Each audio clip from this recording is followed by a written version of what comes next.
Hi again, and welcome to China Manufacturing Decoded. Adrian from the team here. This is episode 121, and I'm joined again by our head of new product development, Andrew Amirnovin. Andrew, hi. Hey Adrian, how are you? Yeah, I'm good, thanks. Excited to have you on, actually. We've got a juicy story to talk about today, and hopefully some really good advice from you as well. Yeah, absolutely. Today I think we're going to talk about DVT and PVT, and in fact, why each are so important and activities that take place in each that are extremely important for the product to succeed in the marketplace.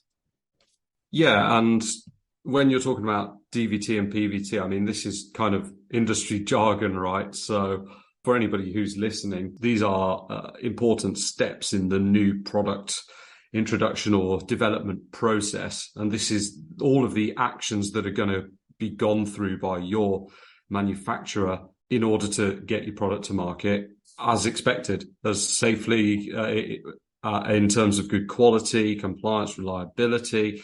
So there's a ton of stuff that actually happens sort of behind the scenes at your manufacturer, right? And we sort of bucket these different activities under DVT and PVT. There are others as well. Maybe some listeners will be thinking EVT as well, but that comes earlier, and we're focusing on DVT and PVT here.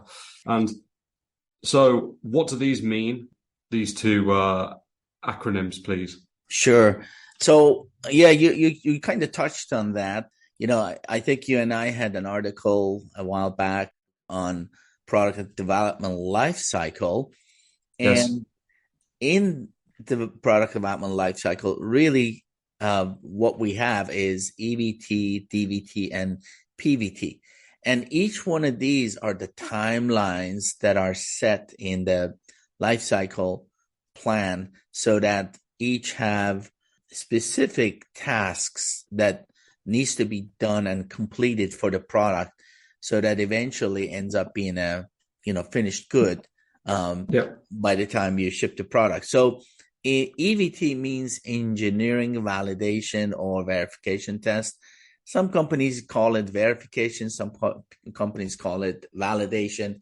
Again, I think you and I discussed what the differences are between verification and validation once before. Yes. And so right now, EVT, you can think of EVT pretty much the prototyping stage where you want to understand or figure out if the product actually is going to be meeting the design specification and performance specifications. And as long as it can meet that, then you move to DVT. And the DVT is design verification and or validation. And this is where you want to confirm that you can actually build this prototype to be a real product and not just a little gadget you made and only works, for a while. So a DVT designed product is supposed to keep in mind a whole bunch of ideas such as, how am I going to turn it into a product? How am I going to test it? How am I going to validate it so to make sure that this product is going to be produced? And then, of course, PVT, and we're just kind of touching on these, and then we'll go and explore each area. On the PVT is when, okay, somebody just dropped a DVT level product on me, and I'm the manufacturer. How am I going to produce this product for our customer? That's PVT. So to do PVT, then we'll discuss in detail what actions have to take place for a successful PVT. Yeah, okay, good. So as I mentioned, we're focusing on DVT and then running into PVT here. I think DVT is perhaps the most critical part of the process that we're looking at today, because as you mentioned, in DVT, we are trying to verify or validate that the product design works. basically, in simpler Right, right. terms, And I right? think you are so correct on that because DVT is basically finalizing your development phase of your product. That includes design, testing, quality, reliability, at Mm, least maybe some compliance. And so a whole bunch of things need to work together well. And if it doesn't, you are looking into perhaps, if you rush into production without completing DVT in a proper manner, I think you're looking into trouble. I mean, you could have all kinds mm. of. I think we had a session that we did together on return rate. You could have a high return rate because of the fact that you rushed into production when the DVT was not quite complete. And you could have all kinds of heavy duty recalls. Or you could get onto all kinds of Mhm. troubles if you don't do DVT in a proper manner.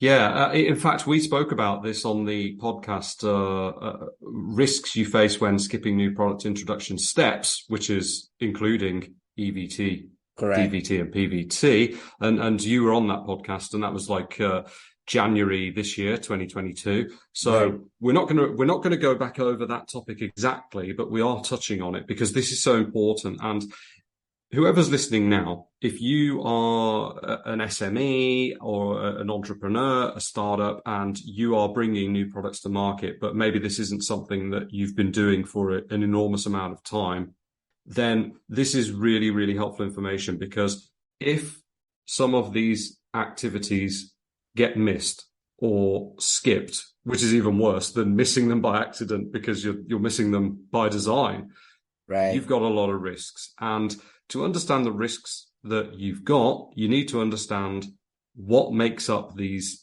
phases. In particular, DVT, I think, is where the most risks come in terms of product quality and reliability, the performance, the compliance, right?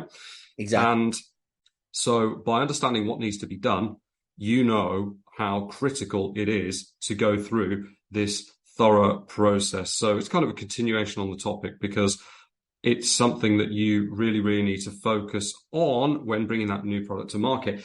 And the reason we're discussing this today, Andrew, actually, is because we found this interesting Reuters news article recently about the big tech company Philips. Yes. Okay, everybody's probably heard of I think Philips. it just And happened, recently? yeah, well, this article came out a couple of days ago, August the 16th, recording this on August the 18th. And basically, they are parting way with their CEO because of a huge product recall. And if you've heard of Philips, you'll be thinking, okay, Philips, I'm familiar with them. They mainly focus, I think, these days on medical devices. So when you hear me talk about massive product recall and medical devices, Andrew, you're probably thinking, uh-oh, that doesn't sound great.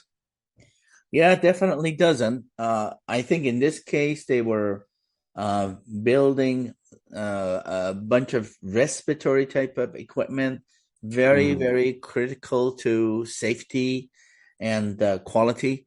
And I think something went wrong, most likely went wrong during the development DVT phase, when right. perhaps they didn't do the proper testing in terms of either reliability or performance, or maybe the materials were not tested properly. Because I read Mm, somewhere there was a foam that malfunctioned. And so, I mean, as a result, we're talking 48,000 complaints once the product shipped, 44 people died.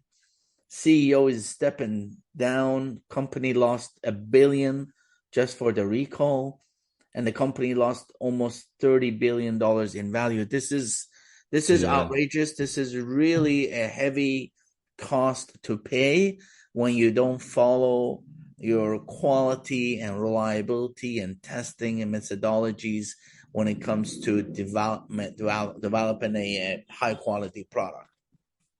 Yeah, and interestingly, the guy that they're choosing to become the new CEO is actually the person that's responsible now for handling the recall, and he is a quality and patient safety specialist or expert, which kind of tells you all you need to know, right? They've definitely pinpointed that's where the problem lies. That is very interesting, actually. Yeah, I didn't know that. So that is definitely interesting because yeah, exactly. It means that they realized that the quality was lacking, and now they're going to put more focus. But then, you've lost 44 people and $30 billion already. So why didn't you do that way ahead of time? Yeah, absolutely. So I'll leave a link to the news article in the show notes for this episode. We can't speculate on exactly what went wrong. We can only go on what we're reading. It appears there was an issue with the foam, as you mentioned, used in the devices.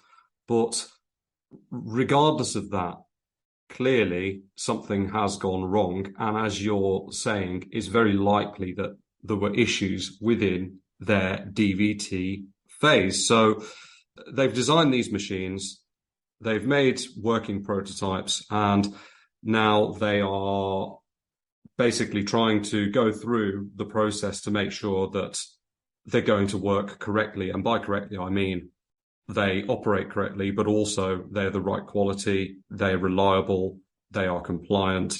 And, in the case of medical devices, they don't lead to injury, illness, or death, right? Right, That's right. that's working correctly for medical devices. But if you're listening and you're not creating medical devices, to be honest, this process is still relevant to you because you want your new products to also work correctly. And you don't want to suffer from a product recall and have that return rate to deal with, which we discussed, a couple of weeks ago with myself and yourself on the podcast as well. And you definitely want to avoid that too. So with that in mind, let's talk more about what goes on during the DVT stage of new product introduction and why it's so important to go through all of those activities and tick all of those boxes before we even start to think about producing the product. Exactly. And I think that DVT is important. One reason is because it's the last stage of the actual design and development. That's when everybody starts agreeing that, okay, let's just do one more run of the build and then test it and make sure everything is good to go production or not. And then once everybody agrees, then the next stage is PVT, meaning production readiness and kind of a production validation test. And so why DVT is so important? There are a lot of activities that must be finalized in DVT. For example, the hardware needs to be finalized. And the finalizing hardware, really, it's not that easy. We're talking about actual form, fit, function, and performance specifications, all the components, the PCBs, all the rework, and all the testing. Everything needs to be completed in as a smooth manner as possible. Then you've got software. Software almost always lags hardware. So we're talking like hardware is usually anywhere from 2 weeks to a couple of months ahead of the software. In the case of software, they try hard to catch up with hardware, but it's almost always impossible because of the number of issues they find wrong or not, or they call it errors that they find in the software that needs fixed. Sometimes it's anywhere from a couple of critical errors to thousands of errors that needs to be fixed. Anyway, the software needs to be finalized, and of course, quality and reliability. For example, reliability tests need to be finalized, and if any issues happen, need to be fixed before PVT. Quality inspections need to be written for all the critical inspection that needs to be done during the production. And then, of course, compliance. If the hardware is near final, then you need to do probably compliance scanning or screening, they call it sometimes, meaning they're trying to figure out whether or not this product is going to pass FCC, or in the case of medical devices, FDA requirements, and so on. So they have to go through these sort of things to make sure that DVT is going to be passing successfully. Mm. And in the case of the Philips story, where I think there may have been an issue with the foam used in the machines, then perhaps it's the case that when they were going through the product reliability testing, the engineers are going to try to come up, or the quality testing as well, right? The engineers are Yeah. going to try and come up with use case scenarios. And could it be something as simple as they just missed the fact that there could be an issue with the foam under certain circumstances, and that's what's Exactly. caused If this you problem? look, that's a very good observation. So if you look at the foam as a component, it could be Hmm. a faulty component, defective component, or a component that has hazardous materials on it that is not good for the patient. Mm. It could be that component life is not good enough that, after a certain amount of use case, after a certain amount of use, then starts deteriorating, and then Yeah. maybe materials falling apart and being inhaled I mean, God knows actually what happened, because I don't think they have detail of the issues published yet.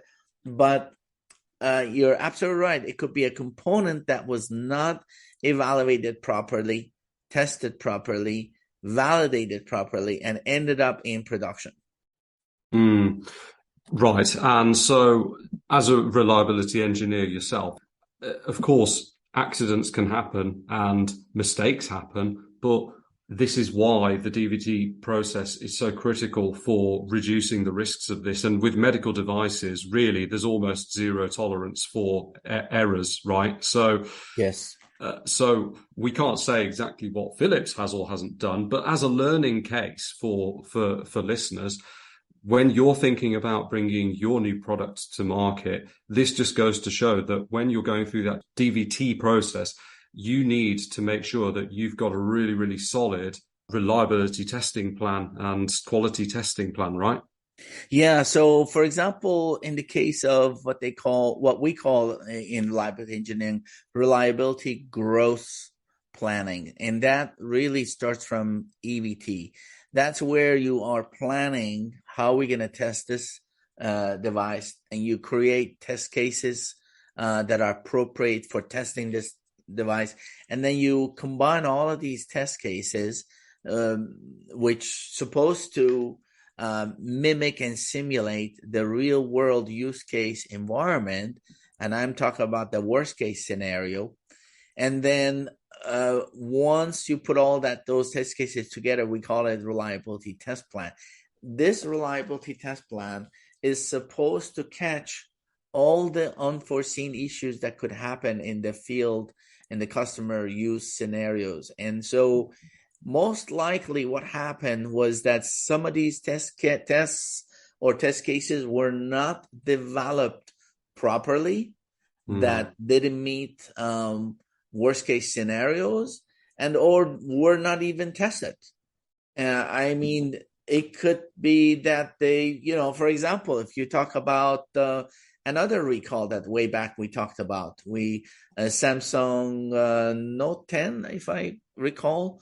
The Note 7, the Note 7. legendary phone recall. Yeah, yeah. Yeah, the battery basically exploding almost spontaneously. In that situation, exactly, I think it was found that there weren't proper reliability tests done on that battery, Mm. and so that was another very costly recall that cost billions of dollars, lost a lot of customers as a result. So DVT is a very, very important stage in the development, where it's very important to make sure that you systematically follow the product lifecycle plans and tasks that are in hand, and don't rush to market just because we're running out of time. Yeah, and with manufacturers, maybe in China or perhaps other countries, there's always the risk that they are going to push you to go into production ASAP, right? I think, honestly, in today's world where things are happening so fast, I think it can happen in any country. But in the case of China, because they are the manufacturing, a lot of times the customer is the one that is pushing the production to go faster and Interesting. develop faster. It's a lot, really all of that comes down to customer, right? That at least in small device manufacturing, when the customer is one guy or a small company, they're pushing the manufacturing in terms of development. They're well, do we have to really do that test? Why don't you just skip that drop test? Maybe we don't need it. And, why do I have to pay for a compliance test for this UL test? Well, I think it's safe enough. No need to do the safety test. So these are the kind of things that we deal with all the time, that customers sometimes don't have a real good understanding of what could be the aftermath if they just, push too much the manufacturer to the limit where, well, they have no choice but basically go along with the customer because that's what the customer wanted. But at the end of the day, if you don't do thorough development, thorough design, high quality testing, you're looking for trouble. Yeah, it's kind of like dominoes, isn't it? Exactly. The dominoes start to fall because if you have, for whatever reason, not found a potential issue in your product, which is, a serious issue. If it's something like a slight variation in color, for example, this might even be acceptable to the consumer. But in the case of this Philips recall, one of the components for the products, was problematic to the point where people got hurt or even died. And that obviously is a major, major problem, which looks like it was missed, hence the recall.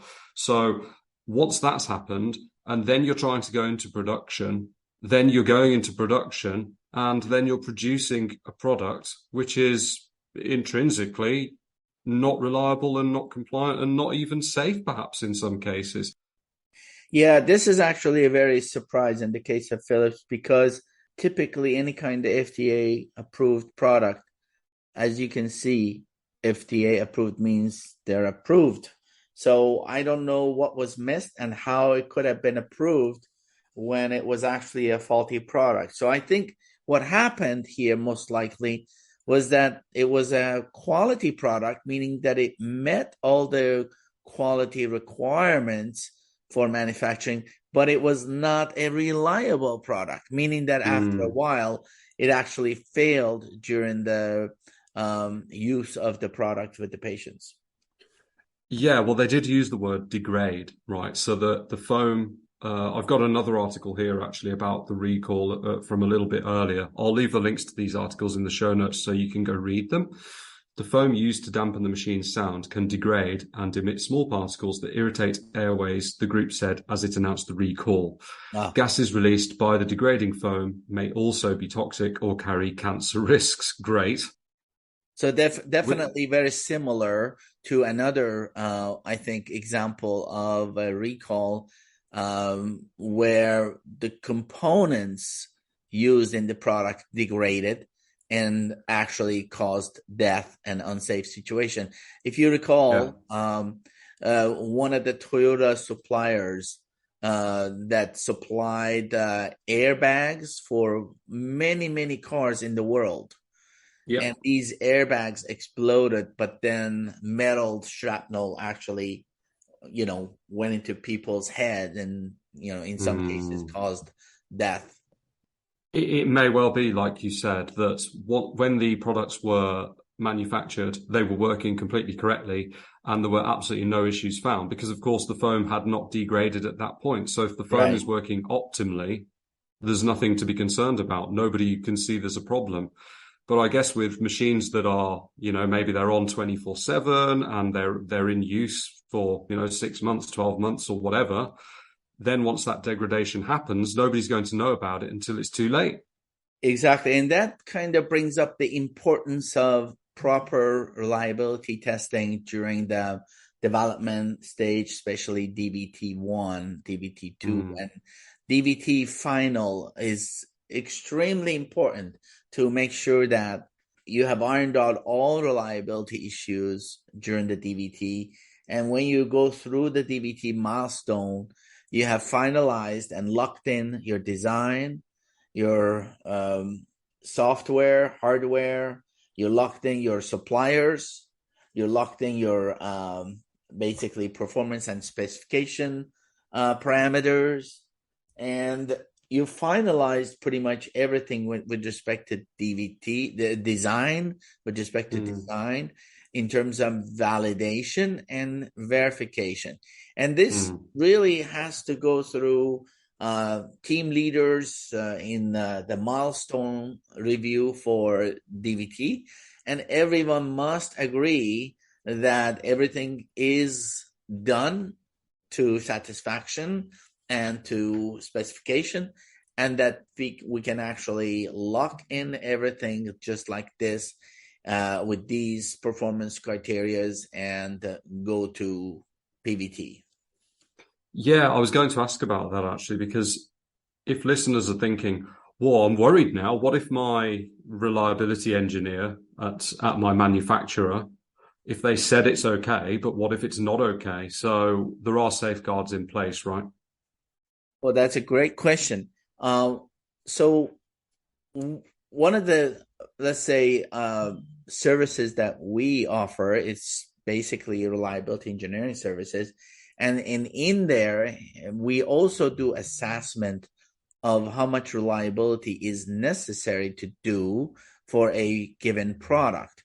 And yes, you're right. If they didn't do the right testing or the right amount of testing, then you're looking into perhaps missing issues that could come up later in worst case scenarios or worst environments, or when someone pushes the product to the limit, then you're looking into some kind of a failures in the product.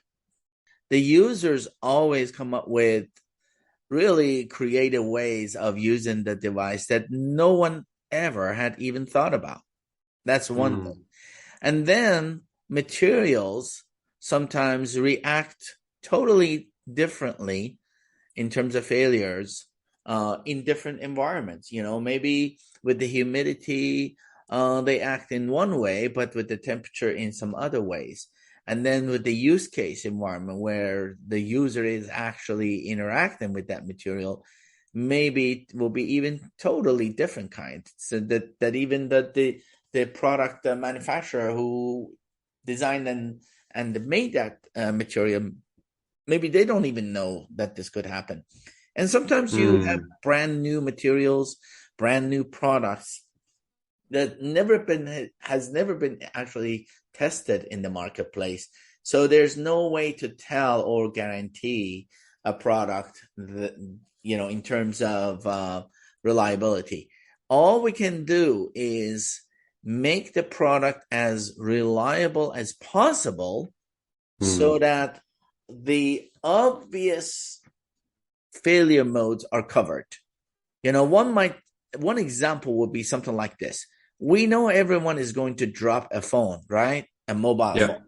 Okay. So if you designed that product and never tested it for drop test, well, for sure, somebody's going to drop it and they're going to break the display immediately at a certain height. Now, the question is, what height is considered acceptable for dropping and breaking, and what height is not? Well, if I just put my device, mobile phone, on a coffee table, which is approximately half a meter high? Yeah, a couple of feet at most. Right, couple of feet. And then it just fell off of that and it hit the linoleum, not even a tile floor, and broke. Well, obviously, you don't want to lose $1,000 of an iPhone just dropping from a coffee table and breaking. And I think that would be unacceptable for most customers. However, if the same device accidentally dropped from a tall gentleman, 6'7", and from his hand when he was holding in his ear, we're talking about roughly close to 7 feet drop. I think no manufacturer will take responsibility for that. And in the phone industry, they call that abuse, even though it was an accidental drop. So it really, when it comes to reliability, you can't guarantee everything. You do your best to make a device that is going to last as long as possible, and then hopefully you have covered it for the warranty period as well. Right. Okay. So what you're doing there, you're literally talking as a reliability engineer, and this is the way that reliability engineers would start to explore the different use case scenarios that could potentially lead to problems. And I guess that's where the importer and the listener who's listening to this needs to basically start speaking to the reliability engineers and be satisfied. Yes, I'm happy that these people are, covering as much as possible, and I'm confident in what they're suggesting so we can move forward. Yeah, exactly. And it's very critical and important that you cover all the basically worst case scenarios that could happen in the field for that product in terms of use case. And then don't try to cut corners on that and testing those, because it could come and bite later. Let's move on to PVT section. I think that that's another area that could cause heavy headaches later on. If you've done a good job in DVT, now everyone is all happy and you pass the devices to PVT, then hopefully PVT will go well. Then you'll end up with an amazing product in the market. So the PVT really stands for product validation, or sometimes called production validation test. Really both do the same thing. What it really means is that you set up a production test line.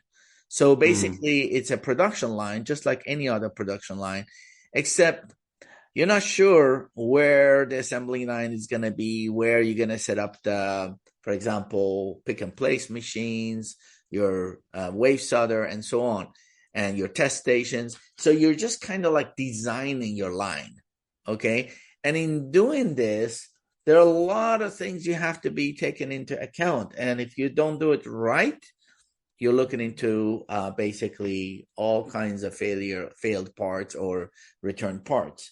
So in doing the PVT, of course, first thing you're thinking, okay, how am I going to assemble this product? Basically put it together, right? After I assemble it and put it together, then I need to test it. And then after I test it, then I need to put it all inside the box and test it again. And then I need to ship it, all right?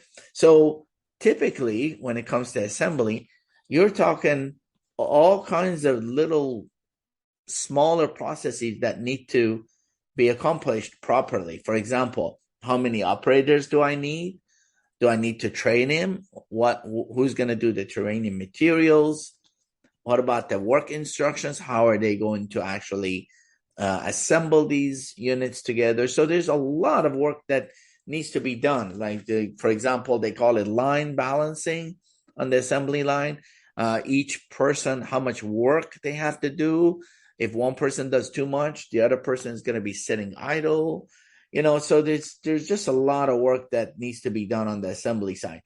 And then, of course, after assembly is done, for example, a PCB that you're assembling a few manual parts in there, there has to be consideration. For example, what part of this assembly line we need to automate it, what part needs to stay manual assembly.